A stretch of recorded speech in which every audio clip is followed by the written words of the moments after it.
বন্ধুরা, আজকে আমরা চলে এসেছি শ্যামনগর কালী মন্দিরে পুজো দিতে। বল বন্ধুদের কিছু। বন্ধুরা, এখন আমরা শ্যামনগর কালী মন্দিরে পুজো দিতে এসেছি। এখন কালী ঠাকুর দেখে নিয়েছি, তো এখন আমরা শিব ঠাকুরের সব মাথাতেই জল ঢেলে দিয়েছি, খালি ওইগুলো একটু বাকি আছে, তো ওগুলো এখন ঢালবো। কালী মায়ের মুখটা তোমাদের দেখাতে পারবো না, এখানে ফটো তোলা নিষেধ আছে। হাই গাইস, দাঁড়াও দেখাচ্ছি শিব মন্দির। জল ঢাললাম আমরা সবাই শিব মন্দিরটা দেখে, এখানে ছবি। এই দেখো শিব মন্দির, এই দেখো শিব মন্দির। আমার ছেলে শিব ঠাকুরকে নমস্কার করছে, শিব ঠাকুরকে চান করাচ্ছে।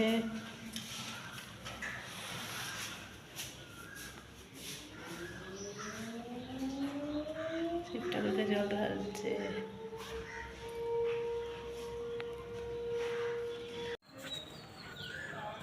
শিব মন্দিরগুলো সব,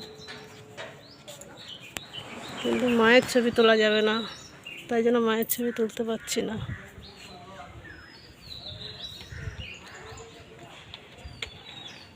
ওই দিকটাতে গঙ্গা আছে।